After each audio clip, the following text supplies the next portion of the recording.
Hello,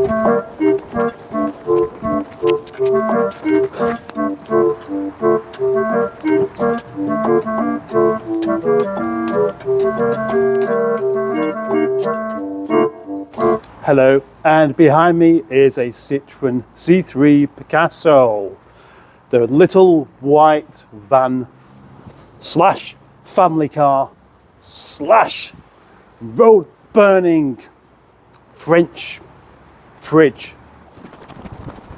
I think it's quite cute actually, a cute little van. It's a van if you want it to be a van, but it's also a car if you want it to be a car, and it's also a tent if you want it to be a tent. And no doubt, if you buy one of these, you want all those commodities, things you could do with your car, because that's why you buy it. Did you know that Citroën had to adhere to a whole bunch of rules to use the name Picasso? They had to sign a contract. It was all very, very serious. Just like this car. You know, it doesn't look in the slightest bit comedy at all, does it? If they started making Lego bricks out of marshmallow, this is kind of what it would look like. It's kind of cute. It's actually quite small, but all the features on it just look to be too big. It's like a puppy, this car, isn't it? A puppy Alsatian. You know it's going to grow up to be a really angry, vicious guard dog, but to start with, it's got a lovely, happy face and massive feet. So that although the rear lamps don't look too big and out of proportion, they just have a really puppy-like look about them. Same with that bit of bumper there. Same with these roof bars that do look like they're very, very strong indeed. And then these mirrors. The mirrors there, they're like the great big floppy ears of the same dog we've just been talking about. And the happy but slightly dopey face. That why so dopey? Why does the Citroën logo make me think of the Alpine slopes? I don't know. Why do blackbirds sing at night time? Oh, Citroën, a car manufacturer that I actually admire because they have the balls to do things differently or do things their own way. As with the original Picasso, with the A-glass not on the door. We do start here with something I'm not massively keen on, and that would be the fact that you simply can't see the corner of the car because it's not like it's so far away, but the bulkhead is so high up that it obscures the front. This isn't that important, but try and reach the corner of the dashboard, even with no seatbelt on. Look, you know, on a long man like me, I can't get anywhere near the corner of that. You might say, well, why do you need to? You're supposed to be driving. Your hands should be on the wheel. Well, yeah, they should be if you are driving. But when you're not, as I am stationary at the moment, if I want to get something that's ended up in that corner of the dashboard, I'm going to have to get out of the car to do it. Nitpicking. Look at this panoramic roof. How cool is that? And this can be used as a camper, maybe only really for one person, but this seat folds completely flat and there is enough room for a man or a woman to stretch out properly and have a good night's sleep in your choice of place where you like to sleep, wherever that might be. I mean, you probably wouldn't do it on your driveway. Lots and lots of moulded bits everywhere and buttons. I mean, look at this. 1, 2, 3, 4 stalks. That's a lot of stalks to deal with. I mean, sure enough, I didn't really need to over-exaggerate the point of the stalks by actually counting them, because 4 is a number that you can see rather than needing to count. But 4 stalks, that means that you can't just get in this car and drive it. You've got to learn how to use it first. Vents. Oh, the vents remind me of a Mark 1 Escort for some reason. Don't ask me why, I'm not going to try and explain it.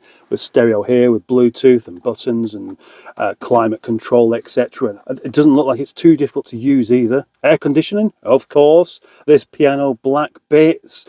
Somewhere to put items on the dashboard that may well just stay there because there's a slight scoopy bit.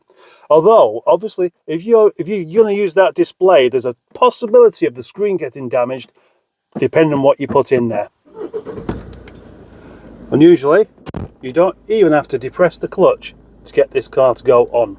that speedo's a long way off, but it's in a nice place where you can actually view it whilst still looking at the road. That sounds like an obvious thing, doesn't it? But, you know, when your speedo's right in front of you there, you got to keep glancing down to have a look at it, and that's where looking out for speed cameras, mobile speed cameras, etc. means you become a dangerous driver because you're not looking where you're going. The mirror for observing your passengers, which... Why? What? Well, yeah, I know why. The finger-wagging passenger mirror of truth, where you can see who it was that actually spilt that drink, where you can see who it was that really started the argument, where you can turn your accusations into truth because you've seen it with your own bleeding eyeballs.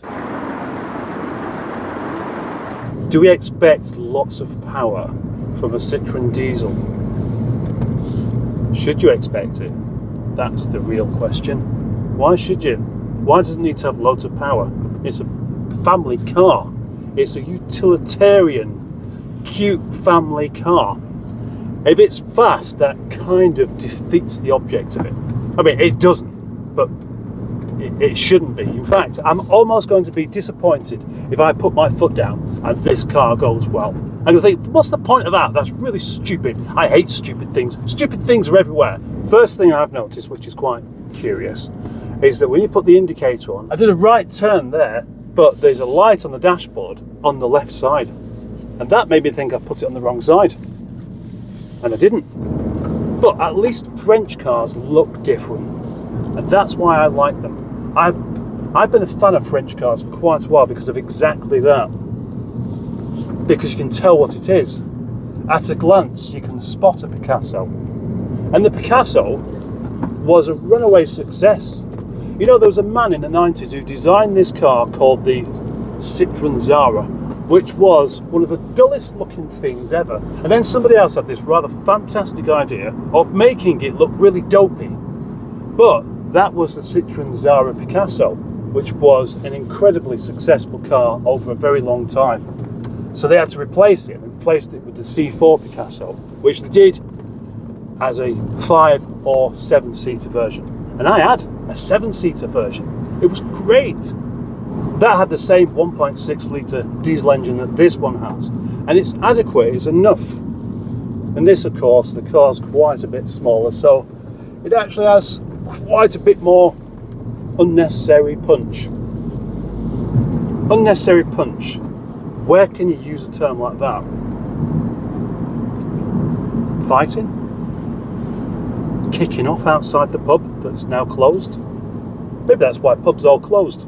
Too many people fighting.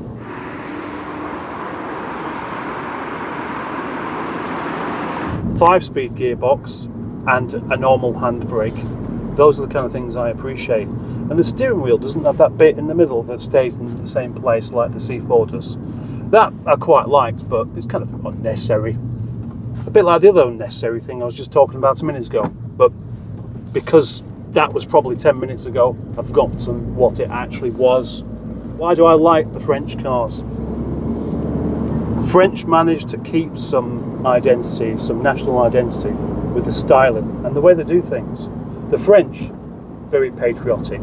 The French car manufacturing is where the British car manufacturing could have been had we have managed to stay patriotic way into the 70s instead of giving up on actually being proud of ourselves. No, instead we thought we hate ourselves and consequently went around punching our own industry in the face for the sake of it. Maybe it's self-deprecation on an industrial level. It may come as no surprise that I like this car. Why wouldn't I? It's quirky, it's different. And Citroën, just like Peugeot, and Renault as well, of course. Innovation, that's what they have. They made interesting, quirky cars that were safe as well. And not many car manufacturers can be bothered to do all of those things. And bringing it back to the British, in the 70s and the 60s, British car industry did things differently, but they just didn't have the funding. If Britain had the same kind of attitude towards car manufacturing that the French did, Britain would be in the same position. doing fabulously wonderful, quirky things, being proud to be different. But we're not, are we? We all want to be the same. We all want to just fit in, look the same, think the same, have the same shoes, eat the same processed food. Typical. I think if I was in the market for a modern car, a Citroën like this would be the kind of thing I'd go for. I mean, I did have a Peugeot 407 SW. I liked that car a lot. It's just that, as usual, I end up getting rid for one reason or another. But most people these days, they want to feel safe while they drive. Now, that might be because too many people aren't really paying a great deal of attention, and you can spot it everywhere. And if you feel cocooned in your car, it's not going to worry so much. But I might have mentioned this before in another video or 6, but that's half the trouble. That's how people become so terrible at driving in the first place, because they forget that they're vulnerable, because they're not. And I don't feel particularly vulnerable in this car, and that's, well, it kind of takes away some of the enjoyment of driving. Look at this Audi going there right down the middle of the road there. That's what it is. You need a safe car to protect you from Audi drivers. Please. Thank you. Good car. Don't like the door shut sound though. And so far I've turned left and right, but doing a left turn, it's flashing on the dashboard. No, sorry. Why am I saying sorry to myself? It's me that's got to edit it. Right.